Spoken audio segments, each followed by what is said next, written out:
Greetings, YouTubians, and welcome back to Wayne's Sharp World, where today we have a Civivi that is an oldie but a newly discovered goodie, and that one is the Civivi Picaro. Now, before I go any further into this review, I'd like to thank you guys for tuning in today. If you like what you see, please do me a huge favor, hit that subscribe button, follow along, and I will continue to bring you the content. Now, let's take a look at some overall specs on this very big knife. Not small. We have an overall length of 9 inches with a blade length coming in at 4 inches, a cutting edge at 3.75 inches, and a blade width at 1.25 inches. We have a blade thickness of 120 thousandths with D2 steel, a drop point style blade, a hollow grind. That good old Civivi hollow grind, and a handle length of 5 inches with a handle thickness coming in at 470 thousandths and a handle width of 1.25 inches. Handle material on this guy is G10 with a liner lock locking mechanism, a user of a right or left hand tip-up carry, a weight coming in at 3.99 ounces, which really, in all honesty, is not that bad for the size of this knife, and a price of a very reasonable $46.99. So another thing that's very important to mention with this knife, because this may be the only Civivi that I can say this for, but this guy here is running on washers, bronze washers. So yeah, very interesting. No bearings in this guy. And as you can see from that deployment on the beginning of the video, still pretty darn good action. So very interesting knife. Maybe the most unique Civivi I've come across so far.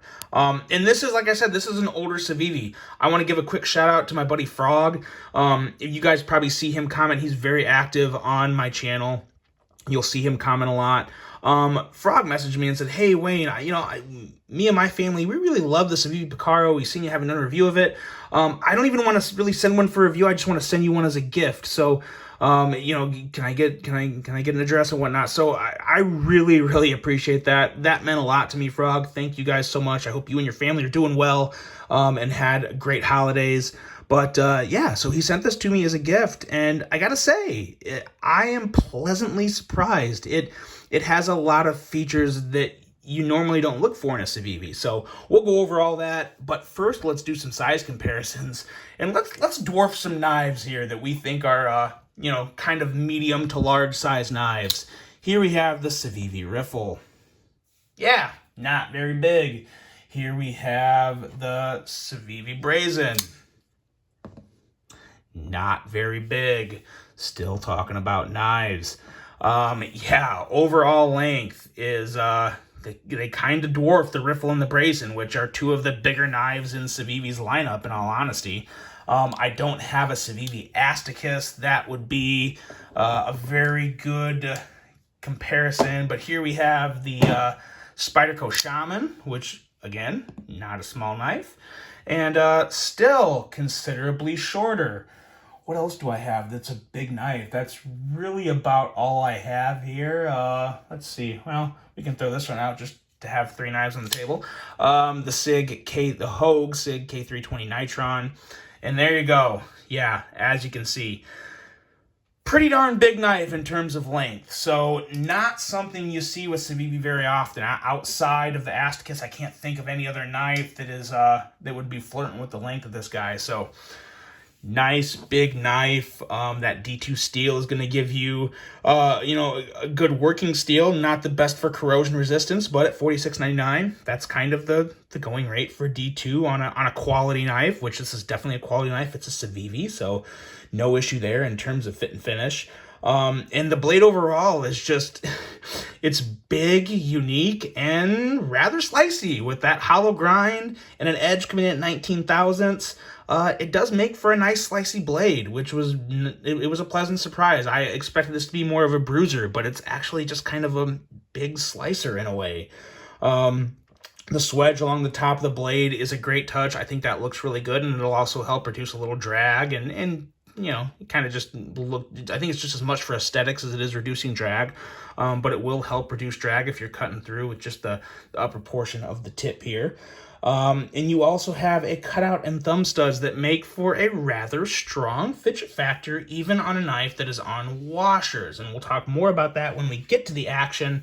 And lastly, a very nice finger choil, because even though this is a big knife and you obviously have a very nice purchase of it in hand like this, you can choke up and do a little more detail work with that choil. I just naturally usually gravitate to using a choil on a knife. If it's there, I'm probably going to use it.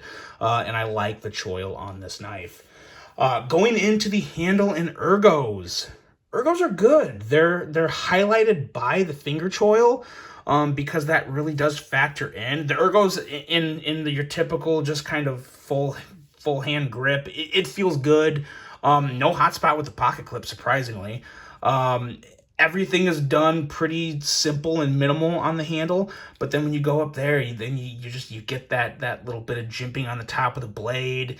A nice little place to rest your index finger, and your last three fingers, your middle finger, ring finger, and pinky, fit in very well on the upper portion of the handle. This is a great knife for someone with big hands as well.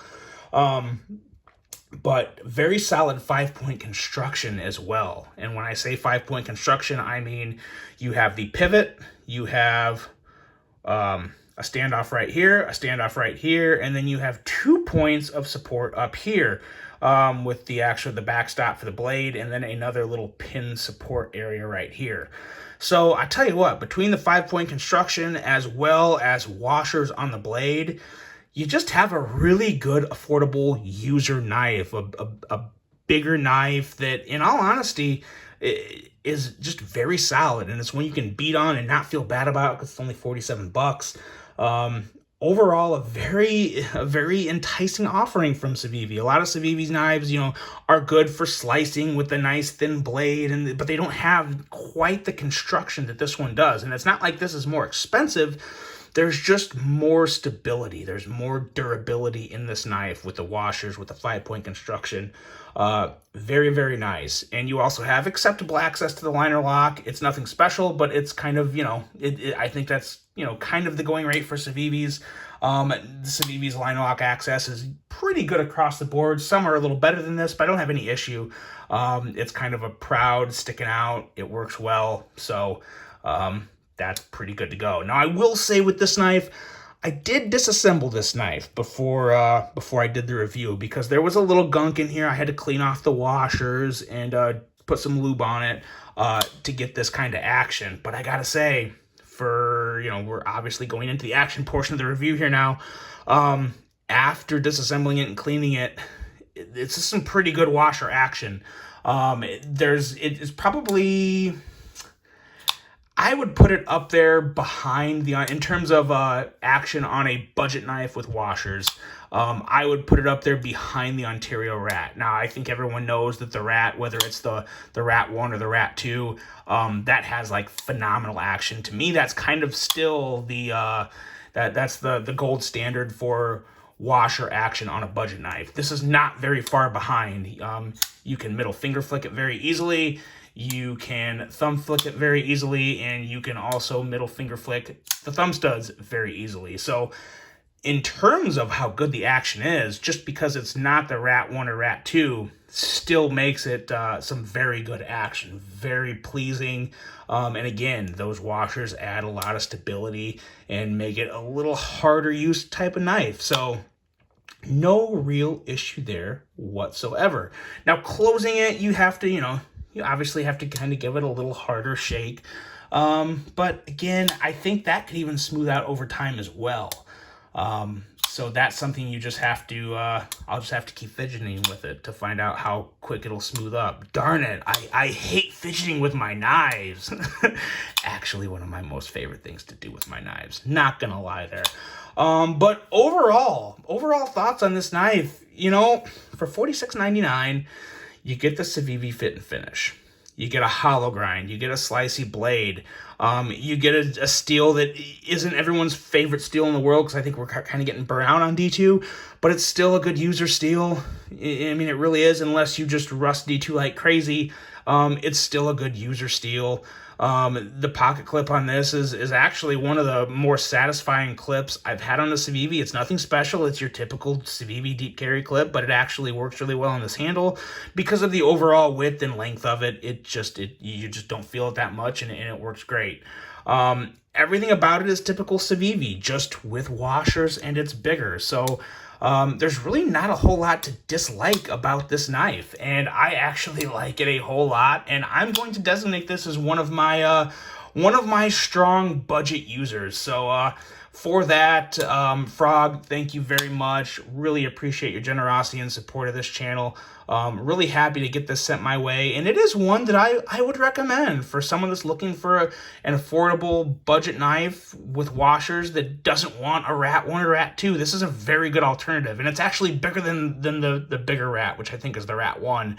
Yeah, the Rat 1. It's considerably bigger than the Rat 1. So if you want a very big, hard-use knife with a slicey blade and decent steel, look no further than the Civivi Picaro, guys. It's a good one. Let me know what you think about it. I hope you guys enjoyed this one. Hope you have a great rest of your day. And until the next one, I'm out.